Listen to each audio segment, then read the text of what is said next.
আরো এক বিরল মহাজাগতিক ঘটনায় সাক্ষী থাকতে চলেছে ভারতবর্ষ। চারিদিক নিকষ কালো হয়ে যাবে, চাঁদের উপর পড়বে হালকা আবছা রক্তবর্ণ ছায়া, অর্থাৎ ব্লাড মুন লুনার এক্লিপস। পূর্ণগ্রাস চন্দ্রগ্রহণ দেখতে পারবেন আমাদের রাজ্যের বাসিন্দারাও। আর সেই দিনটি হলো চলতি মাসের 7 তারিখ।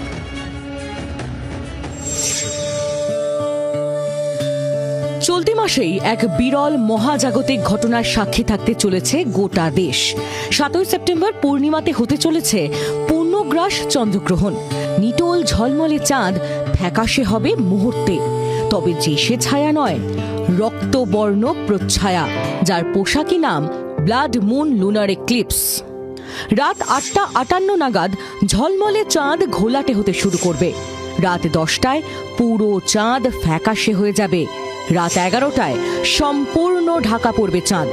চাঁদ তখন সরে আসবে দক্ষিণ দক্ষিণ পূর্ব কোণে। নিকষ আর চূড়ান্ত গ্রহণ রাত ঠিক 11:46। রাত 12:22 পর্যন্ত চলবে পূর্ণগ্রাস গ্রহণ। কৃষ্ণকায় গ্রহণের সময় চাঁদের গায়ে পড়বে একটা হালকা আবছা রক্তবর্ণ প্রচ্ছায়া, কারণ চাঁদ সূর্যের আলো পায়।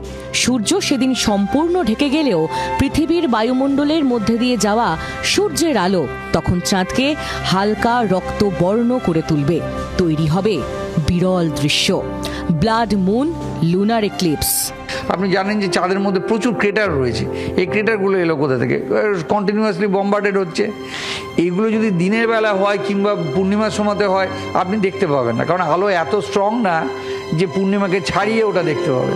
কিন্তু যখন পূর্ণিমা অথচ চাঁদটা কালো অন্ধকার, যেমন ব্লাড মুন যেটা হবে পূর্ণগ্রাস চন্দ্রগ্রহণের সময়, সেই সময়তে যে মিটোরাইটগুলো পড়বে, তার যে আগুনটা বেরোবে, যে গর্তটা তৈরি হবে, সেগুলো কিন্তু ডিজিটালি স্টাডি করা যায়।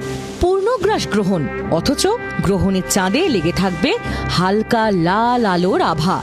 এক কথায় অপূর্ব দৃশ্য। এই দৃশ্য আবার দেখা যাবে 2028 সালের 31শে ডিসেম্বর মধ্যরাতে। টেকনিক্যালি যখন সেই চন্দ্রগ্রহণ হবে তখন 2029 সাল পড়ে গেছে। অতএব আর অপেক্ষা না করে 7 তারিখের পরিষ্কার আকাশের সুযোগের সদ্ব্যবহার করার পরামর্শ দিচ্ছেন জ্যোতির্বিজ্ঞানীরা। 24 ঘন্টার জন্য ক্যামেরা দীপের সঙ্গে অয়ন, কলকাতা। বাংলার আওয়াজ, বাঙালির আবেগ, জি 24 ঘন্টা।